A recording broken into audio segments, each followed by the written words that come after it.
pamamagitan na itong gathering natin ng papuri sa Diyos. At pagbibigay pugay sa lahat ng mga sugo ng propeta na ipinadala niya, kabilang doon si Yesu Cristo at ang aming sugo na si Propeta Muhammad Sumakanlanawa ang kapayapaan. Welcome sa inyo. Ako nga pala si Brother Isa. Kasama ko yung mga brothers natin from Riyadh. At dati kong taga Majmaa.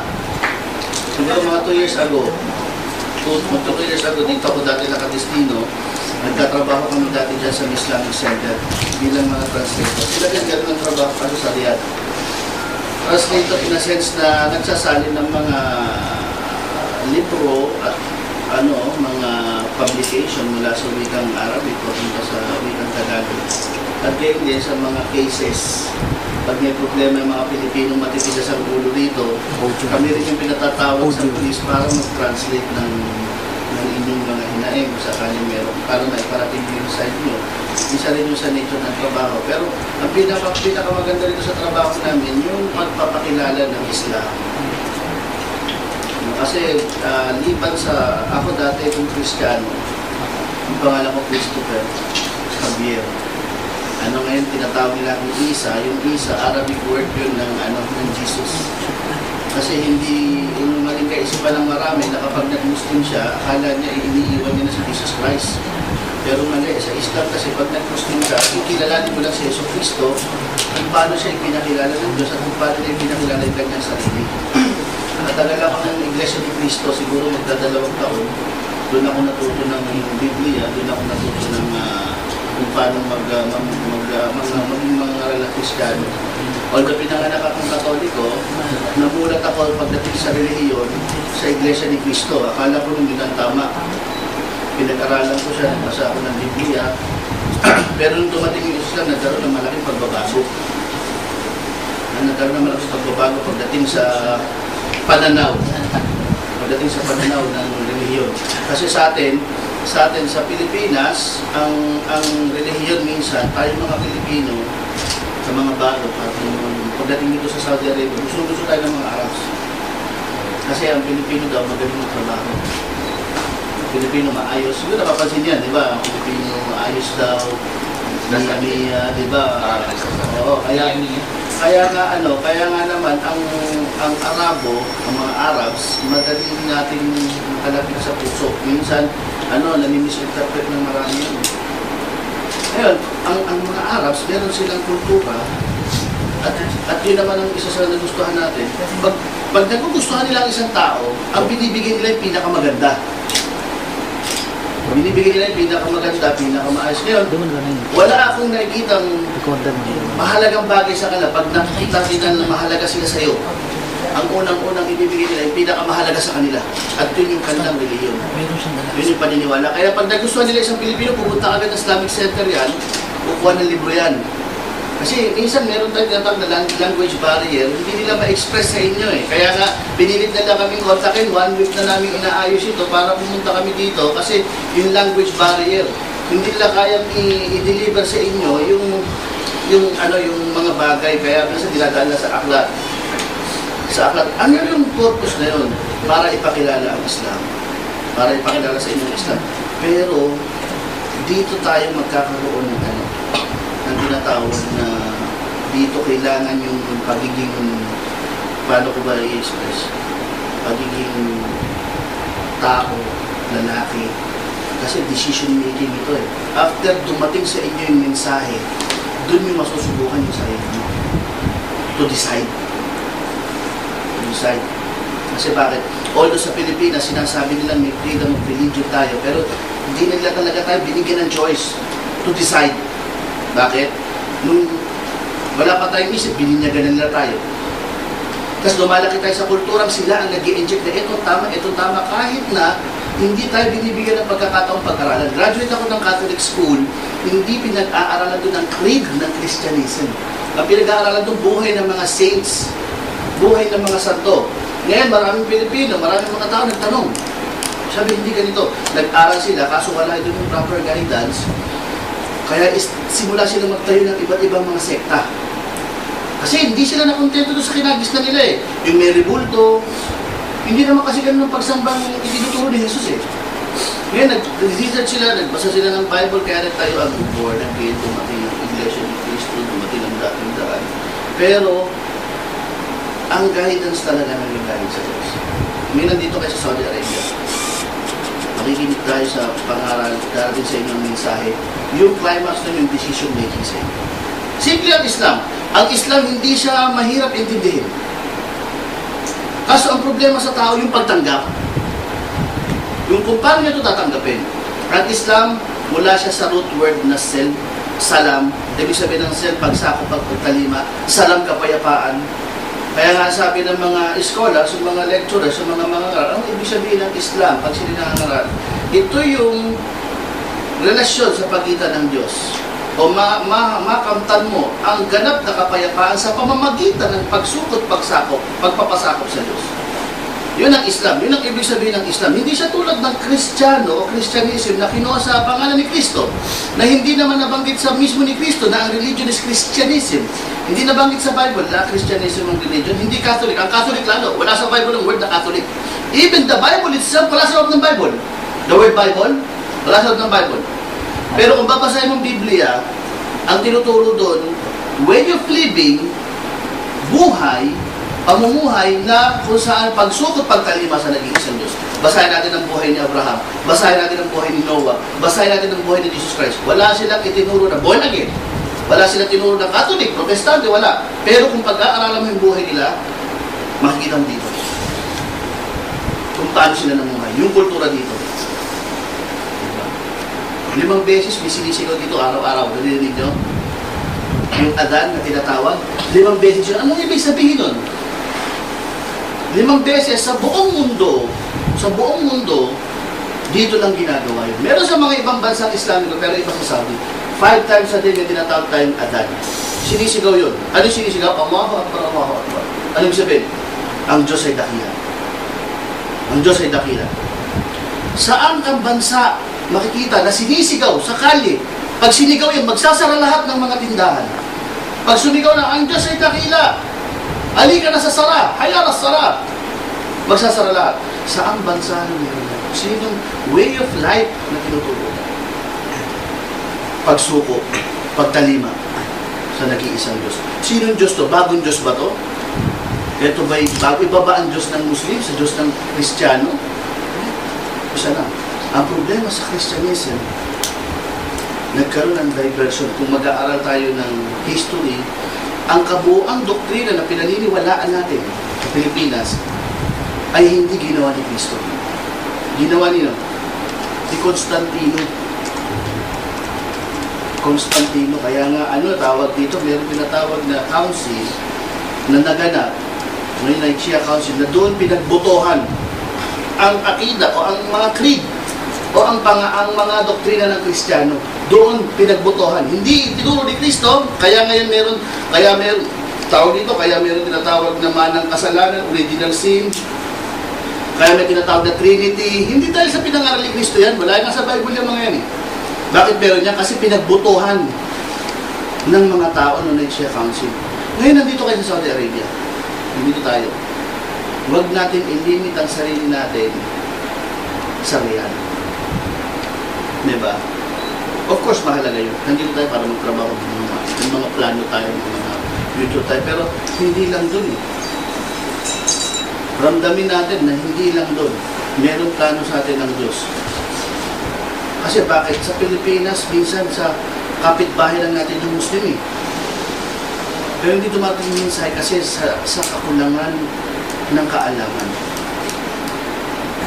Iba ang Islam, iba ang Muslim. Ang Muslim, ako. Muslim. Sila Sheikh, mga Muslim. Ang Muslim, maaari magkamali. Magkasala. Tao lang, magkakamali. Pero ang Islam, siya yung relihiyon na nagtutuwid dito. Kaya kung pag-aaral natin ng Islam, hindi dapat natin titignan ng Muslim. Nakuha nyo? Kasi bakit? Dito sa Saudi Arabia, hindi ko sinasabing masama. Although meron tayo nakikita ng mga kakaiba. Kasi minsan, pagkakaiba ng kultura, minsan, tama pa sa kanila, mali na sa atin. Di ba? May mga kultura na magkaiba. Meron naman, okay pa sa kanila, sa atin hindi na. Meron naman okay sa kanila, sa atin hindi. Di ba? Kayo dapat sanay kayo dyan. Bakit OFW tayo? Iba't ibang lahi ang nakakasama natin.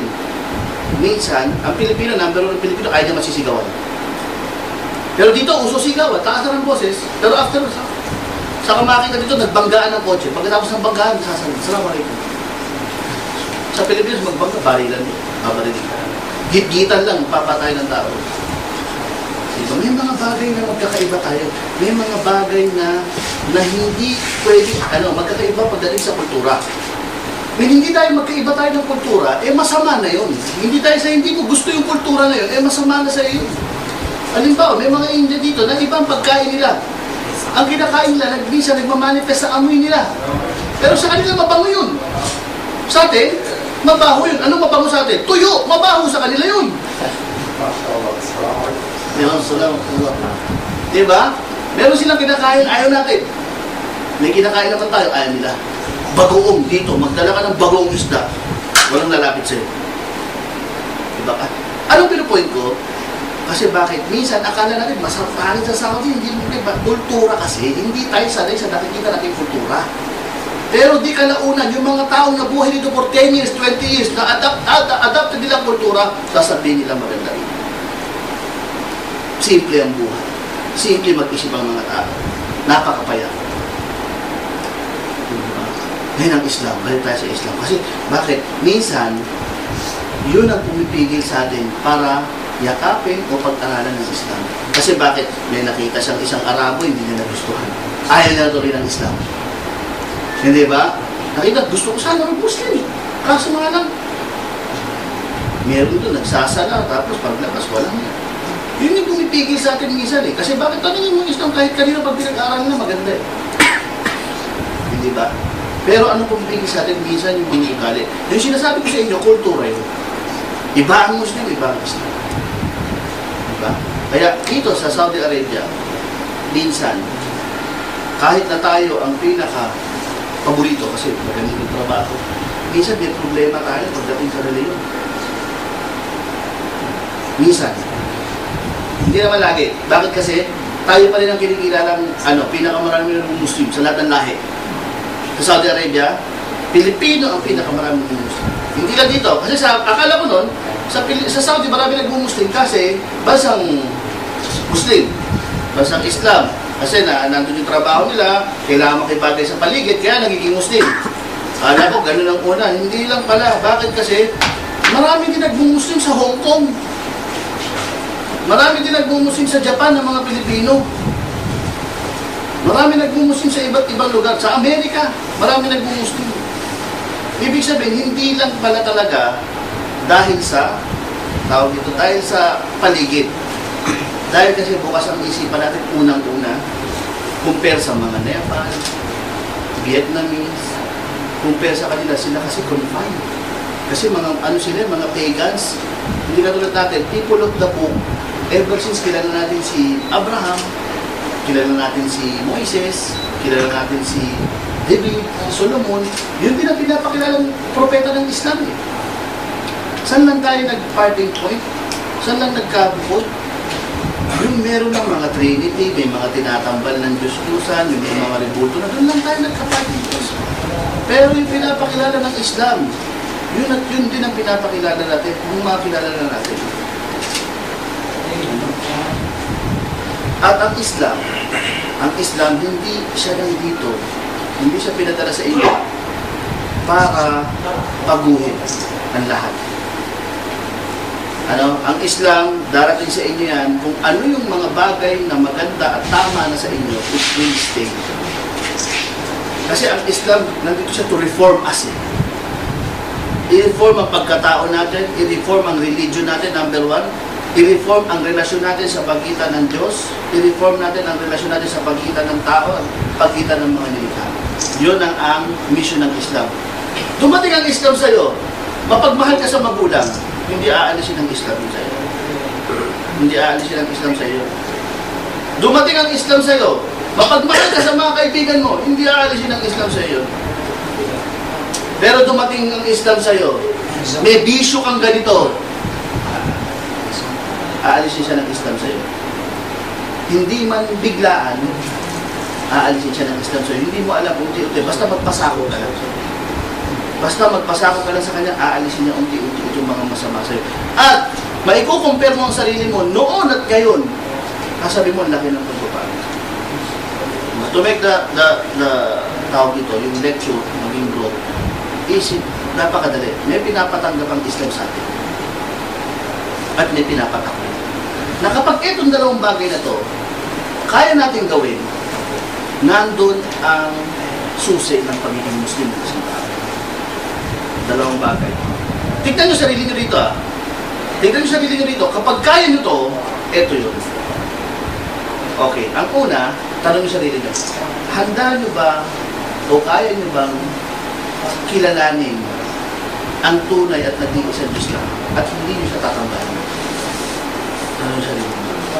Yung Diyos na nagpadala sa mga sugo, kay Jesus, kay Moises, kay Propeta Muhammad, sa lahat ng mga sugo, kila Abraham, ang Diyos na nagbigay sa atin ng buhay, lumikha ng lahat, nagbibigay ng hangin, nagbibigay ng araw sa atin, ang lahat. Handa ba natin siyang kilalanin ng nag-iisang Diyos? Nandun mo. Sino dito ang hindi kayang gawin? Sino dito ang hindi kayang kilalanin ng nag-iisang Diyos lang? Wala naman siguro. Handaan yung kilalanin na meron na nag-iisang Diyos. Second, pangalawa, handaan yung itakwil ang mga Diyos-Diyosan. Yung mga fake na Diyos, ginawa sa kahoy, ginawa sa bato, tao minsan, plastic, pagkain, anuman na ginawang Diyos-Diyosan. Anumang Diyos-Diyosan, itatakwil mo yan. Yun eh. Una, tatanggapin mo na may nag-iisang Diyos. Pangalawa, itatakwil mo lahat ng Diyos-Diyosan. Yun ang esensya ng Islam. Wala kang ibang kikilalanin Diyos maliban lamang kay Allah subhanahu wa ta'ala. Sino si Allah?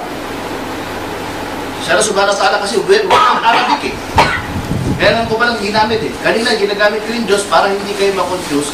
Ngayon, sino itong nag-iisang Diyos na to? Sa Arabic word, meron tayong tinatawag na tawag ito, na kinikilala ng Diyos na siya si Allah subhanahu wa ta'ala. Etong Diyos na to, na tinawag natin Allah subhanahu wa ta'ala, Allah, eto rin ang Diyos na tinawag ni Yesu Cristo. Sa Biblia. Diba? Sa wikang Aramaic, Eli naman na tinawag. Ibig sabihin, etong Diyos na to, eto rin yung Diyos na kinikilala natin. Halimbawa, tayong mga Pilipino, ang salita o ang pangalan ng Diyos kasi hindi natin tinatranslate. Pero may title. Ang Diyos kasi titulo yun, hindi pangalan yun. Pero kung gagamitin natin ang pangalan, siya, ang pangalan niya si Allah. Siya na subhanahu wa ta'ala. Una, balikan natin, tatakwil nyo o tatanggapin nyo na may nag-iisang Diyos. Pangalawa, tatakwil nyo ang mga Diyos-Diyosan. Kasi bakit? Sabi sa Islam, la ikraha. Foundation yun. Walang sapilitan sa reliyon. At tabayan ang rushdo minagawa. Bakit? Huwag nyo silang pilitan, sabi niya sa Quran. Bakit? Sadyang ang likong landas ay, o ang tuwid na landas ay hayag mula sa kalikuan. Kitang-kita ang tuwid sa ligo. Sa pagkakapaliwanag ng mga scholar, sabi, huwag nyo silang pilitin. Bakit? Si Allah mismo ang magpapakita sa kanilang tuwid na landas. Kaya mga Muslim, we don't force. Kung meron man namimili sa reliyon, walang sense yun. Like, kantabayan ng Muslim ng kayo. Eto na. Huwag kayo pilitin sa reliyon. Bakit? Ang Diyos ang magpapakita sa inyo. Eto na. Nag-discuss na tayo. Pinapakita sa inyo ang landas. Ngayon, eto na. Waman yakfur bit-tagut. Waman yakfur bit-tagut. Eto na yung offer sa inyo. Dito na nagsisimula. Sino man sa inyo, pagkatapos na hindi tayo pipilitin sa reliyon at pinaliwanag sa atin ang tamang landas, waman yakfur bit-tagut. Sino man sa inyo ang handang tumakwil sa Diyos-Diyosan? Sino sa inyo? Basta hindi tunay na Diyos, tatakwil natin. Handa ba natin gawin yun? Mga ribulto, anito, takwil natin yan. Wayu'min billah. Okay, eto na yun. At manampalataya sa nag-iisang Diyos, kay Allah. Fakat istam sa kabilor matulog. Bibigyan niya kayo ng pangahawakang matatag. Alin? Yun yung Islam. Simple ang kondisyon. Una, huwag pilitin. Pangalawa, bigay ang tamang landas. Ipakita ang tamang landas. Saka mo bigay ang dalawang kondisyon. Handa kayong gawin yun. Takwil ang Diyos-Diyosan at manampalataya sa nag-iisang Diyos. Bibigay sa inyo yung Islam. Paano yun? Meron tayong tinatawag na shahada. Sabi ng Propeta Muhammad Sasam, "Waman qala la ilaha illallah." Sino man ang magsabi na walang Diyos na marapat sambahin maliban kay Allah. Ito rin. Ang hinihingi sa inyo, napakasimple. Waman qala. Sino man sa inyo ang bumigkas ng la ilaha illallah. Khalis ang bihan. Dali sa isa pang sunod. Napaliwanag sa inyo. Naintindihan nyo. Dakhalal jannah. Papasukin kayo sa paraiso. Yun ang unang offer. At sapat yun para matapos ang usapan. Ano yun? Papapasukin kayo sa paraiso. Pag tinakwil ng Diyos-Diyosan at naniwala kayo kay Allah, papapasukin kayo sa paraiso. Sapat. Pero meron pa. Ang dami. Ano? وَمَنْ يَتَّقِ اللَّهَ يَجْعَلْ لَهُ مَخْرَجًا وَيَرْزُقْهُ مِنْ حَيْثُ لَا يَحْتَسِبُ. وَمَنْ يَتَّقِ اللَّهَ. Sino man ang matakot kay Allah? Paano matakot? Sundin ang kanyang mga pinag-uutos, iwasan ang kanyang mga pinagbabawal niya. Yun ang Islam eh. Walang isa-isa ang Islam kapag hindi tayo sumunod sa mga pinag-utos at kapag hindi natin iniwasan ang mga pinagbabawal. No?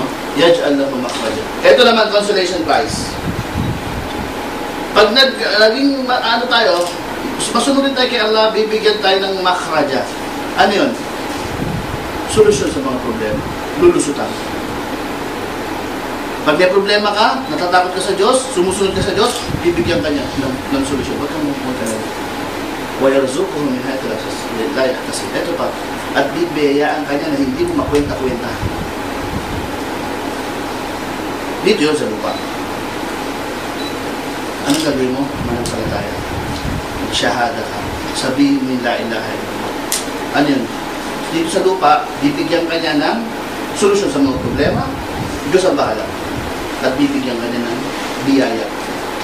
Hindi tinatawag nila sa Elisade na siksik, liglig, umaapaw, dito nila ng risk. وَيَرْزُقْهُمْ مِنْ حَيْثُ لَا يَحْتَسِبُ. Bibigyan nila kayo ng real, darating yun. Kanya yan eh. Bibigyan niya sa inyo. Ano yung kondisyon niya? Hindi ko alam. Siyempre, gawin natin. Kasi, ano eh, ang Diyos, ang paraan niya, hindi yung sinusubo sa'yo. Kailangan hanapin mo. Tulad ng ibon. Lumalabas yan, umuwi ng busog. Hindi yung ibon, nag-aabang na lang. Di ba? Lalabas yan, lilipad yan. Pag uwi, busog, nadala pa sa sisiw niya. Ibon yun. Pinangakuan ng Diyos yun. Ikaw pa. Lalabas ka rin. Bibigyan niya yung biyaya. Pero anong gagawin mo? Man, kalala, ilayo. Kalisan mo. Ita, kalala, dyan na. Pero yung pinakamalaking prize, ano yung paraiso? Ano yung paraiso sa akin? Ano ba alam natin sa paraiso? Kasi sa Kristiyano, ano paraiso? Nagkakantahan, hindi ganun ang paraiso. Subhanallah. Paraiso sa Islam, paraiso, Jannah. Paraiso sa Islam, sabi doon, wala ka ng problema. Sa paraiso, meron tayong meron itong tinatawag na ilog ng gatas at pulot. Ano tawag sa pulot? Honey. Ano ba? Bibigay sa atin yung mga hindi natin. Ano sabi nung yung pinakahuling papasok sa paraiso? Kasi may mga levels ng pagpasok sa paraiso. Ang pinakahuli. Kasi bakit? Ang isang mananampalataya, ang isang Muslim, na nasa puso niya ang kaisahan ng Diyos, at gumawa siya ng kasalanan, dito sa lupa, papapasok niya sa impyerno. Siyempre, ang Diyos, adil ang Diyos eh. Ang Diyos, makatwiran, makatarungan. Kahit na isang Muslim ka, kapag gumawa ka ng masama, pasok ka sa paraiso. Ang kagandahan lang ng pagiging Muslim, hindi ka habang buhay doon. Ilalabas ka doon after mo mapagdusahan yung kasalanan mo. At yung sabi ng Propeta Muhammad sallallahu alaihi wasallam, ang pinakahuling lalabas sa impyerno, pagkatapos mong maparusahan, ikaw yung huli, pinakamababang reward ka na, pero lalabas ka. No? Ang ibibigay sa iyo na reward ay ganda o mas maganda pa sa mundo at nilalaman nito. Mas maganda pa sa mundo at sa nilalaman nito. Sino ba ang nakaranas na kanya ang buong mundo? Wala pa, di ba? 1/4. Wala pa. na kanyang 1/4 ng mundo. Pinakamayaman siguro ngayon, meron lang 1 hektarya sa sa Beverly Hills o sa France. Pero hindi niya makiklaim na meron nag-rule. Ano ba, ang Islam na rule niya ang 1/4 ng rule, hindi kanya na mahala. Ngayon, ang Amerika, rule niya ang malaking rule na mahala, pero hindi kanya. Pero ang isang huling papasok sa paraiso, tulad ng mundo, mas maganda pa rito at nasa loob nito, pinakahuli. At yun ang pinakapangako sa isang taong mananampalataya. Dito sa mundo, mayroong consolation, solusyon sa problema at biyaya. Ngayon, paano ba maging Muslim? Alam niyo ba paano maging Muslim? Nakabasa na ba kayo ng mga libro? Paano maging isang Muslim? Yan dito. Pwede yung swimming pool bro.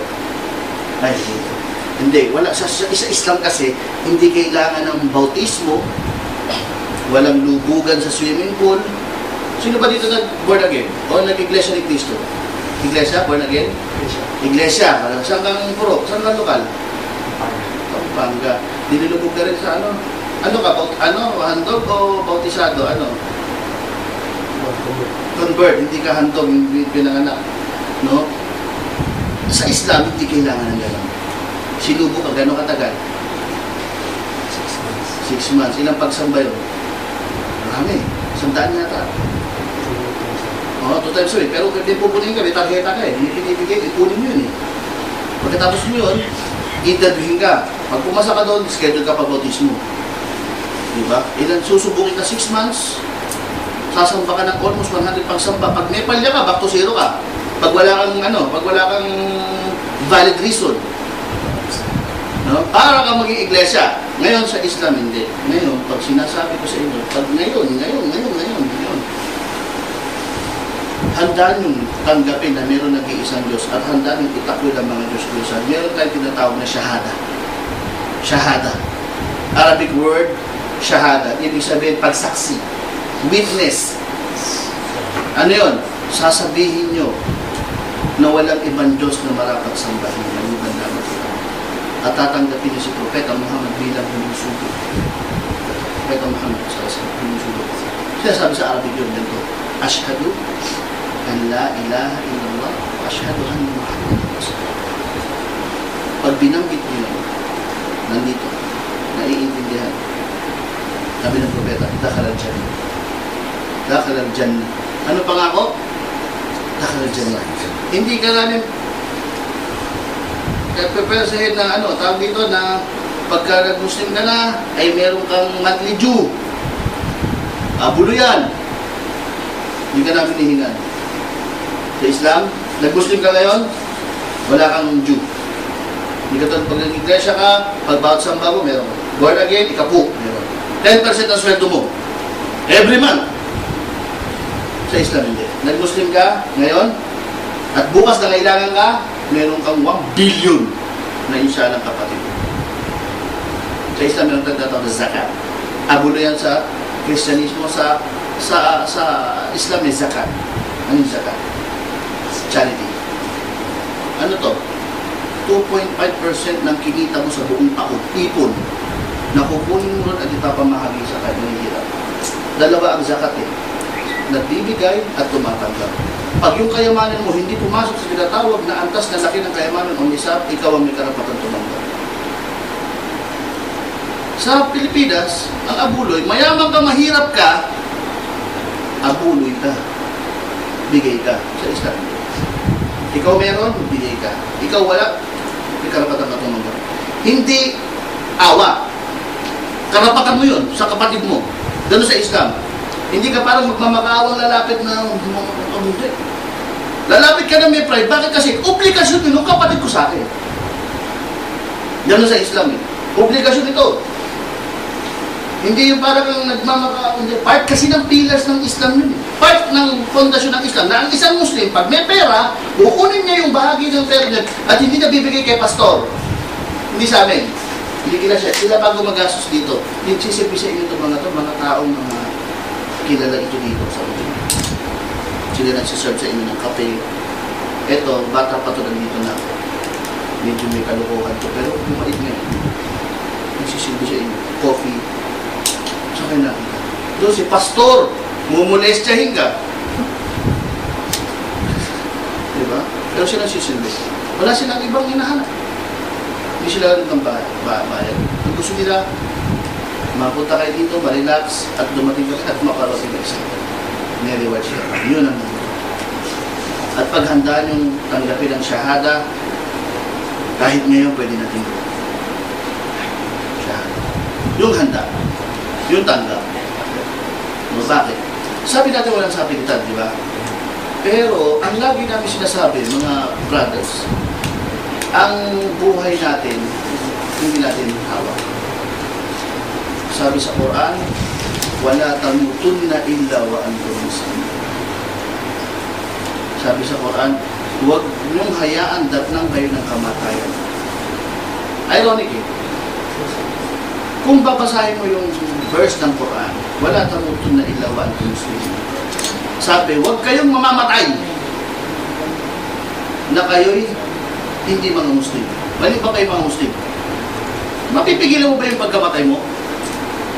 Sino dito kaya sabihin na hindi ako mamatay, sa gantong araw ako mamatay, o pag ganito, hindi ako mamatay, o sa gantong edad, no? Sino dito kaya i-predict yung kanyang buhay? Sino?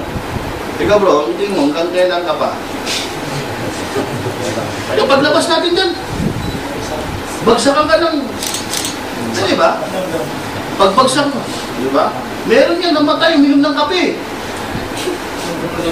Oo. Diba? Binaril dito. Sa Ituturon, namatay. Nag-iisip pala. Hindi, ibig sabihin, hindi natin hawak ang buhay natin. Diba? Sino dito may hawak ang buhay? Wala. Pero may hawak kayong isang bagay.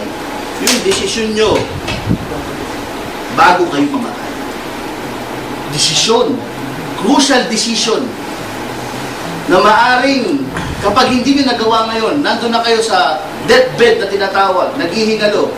Kung ibabalik ko lang yung oras na nandun kami sa istirahan na nagkakape kami ron, kung maibabalik ko lang yun, just to make that decision, crucial decision, just to make that crucial decision sa buhay ko, natanggapin yung mensahe ng Diyos, I will trade everything na meron ako. Kasi deathbed ka na eh. Mamamatay ka na. Pero ngayon, nandyan. Ano tayo magdesisyon eh? Pwedeng oo, pwedeng hindi. Kasi bakit? Akala natin, hawak pa natin lahat.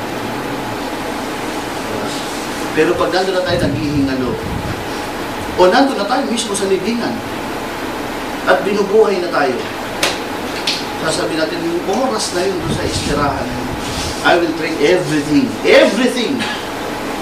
Ipagpapalit ko. Maibalik lang ako uli ng Diyos doon sa oras na yun na pwede kong magdesisyon na tanggapin ang kanyang mensahe. You will trade everything. Lahat na meron kayo. Ipon, gamit, para lang ibalik itong oras na ito. Kaya ibibigay namin sa inyo ang desisyon dito. Paano mag-Muslim na paano? Kahit hindi. At pag nag-Muslim kayo, pag naging Muslim kayo, huwag kayong matakot. Hindi kayo bubuhusan ng isang timbang responsibilidad. Take it easy. Mag-aaral tayo. Pag nag-Muslim kayo ngayon at namatay tayo bukas sabay, yung tatanungin sa'yo, hindi tulad ng tanong sa akin. Kasi matagal na ako eh. Marami nang tatanong sa akin. Pero pag namatay ka, ang tatanungin sa'yo kung ano yung pinanggap. Yun ang mahalaga. Yun ang mahalaga. Ako, Muslim na matagal na. Tatanungin ako, anong ginawa mo sa pagiging Muslim mo? Anong ginawa mo sa perang dumating sa'yo? Pero sa mga tulad natin, na bago, tulad nyo, na magdidesisyon ngayon, itatanong sa inyo kung ano lang yung tinanggap. Kaya huwag kayong kabahan na hindi ko kaya Arabic. Hindi naman obligado ang Arabic sa lahat ng bagay sa Islam. Basic lang. Tuturuan kayo. Wallahi, tuturuan tayo lahat. Sala, tuturuan tayo. Hajj. Sino gusto ko ng Makkah?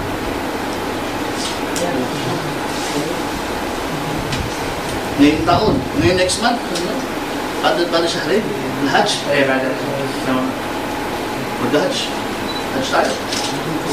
Ano? Hajj tayo? Ha? Asyado tayo. Kasi, yan, may isang brother na nag-Muslim sa Hajj, nagkwento siya.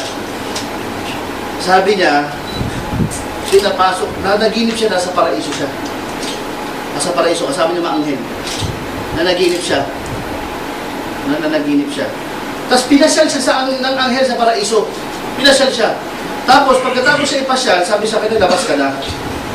Bakit? Sabi, hindi ka Muslim. Dito, pang-Muslim lang. Pang-Muslim lang. Sabi niya, kaya labas ka na. Hindi, sabi niya, Muslim ako. Bigla nagising na siya. Nung nagising na siya, kinuwento niya yung pasyal niya sa loob. Sabi niya, nasa paraiso ako noon, nakatingin ako sa baba, may isang itim. May isang itim na bato, nakala ko, umiikot mga langaw. Kala ko, sabi niya, alam mo yung bahay ng bee, na umiikot yung maraming ganon? Sabi niya, nasa taas ako noon, nakikita ko sa baba may ganon. Sabi niya, nung nasa Makkah ko, nandun ako sa taas, sa third floor, nakita ko yun, sabi niya, yung pala yung pinakita sa akin sa paraiso ng panaginip ko. Sabi niya, hindi pa siya Muslim kasi nung bagong dating siya, binigyan siya ng Quran English, araw-araw binabasa niya, natapos niya yung buong Quran na English. Tapos na naginip siya, nasa paraiso siya, sabi niya, nakita ko yung sabi niya, nag-hajj siya, sabi niya, eto yun. Nasa langit ako, eto yung pinakikita sa akin ng anghel. Kala ko noon, langaw lang na nag-iikutan, ano pala yun, tao pala yun. And after 2 months from now, isi-celebrate ng kamusliman sa buong mundo yung tinatawag na Hajj. Hajj. Pag nasa Pilipinas ka, kailangan mo ng 500,000 pesos para ka makapunta rito. 500, kalahating milyon para ka makapunta dyan. Dito, pag nag-Muslim kayo ngayon, libre. Libre first class ang service. First class. Bakit? May mga prinsipe, may mga mayamang nag-donate para sa inyo. Para dyan sa lugar. At hindi nyo ma-explain sa religion. Galing dyan si Abraham. Meron dyan Makam Ibrahim. Makam Ibrahim. Kung saan nandun yung footprints niya. Nandyan si Ismail. Isaac. Nandyan yung binabato ni Shaitan. Nandyan yung Zamzam. Zamzam water. Zamzam well. Nandyan. Nasaan? Lahat yan nakasulat sa Biblia eh. Nasaan na kanino ngayon? Asan ang sign? Asan ang pag-iisip natin? Lahat yan nakasulat sa Biblia. Pero sino ngayon ang nandyan? Kaya ano, no, yung andin yung climax, kung handa na kayo mag-Muslim, let's do it. Let's do it right now, ngayon. Ha? Ano? O, handa. Handa? Sino? Handa? Handa? Kapatid? Nako. Handa? Si brother? Alas? Ha? Laki na shahada, Chef? Okay. Gagawin natin yung tinatawag na shahada, masyado na ito yung mga ano, yung mga shabab. No? Gagawin natin yung shahada.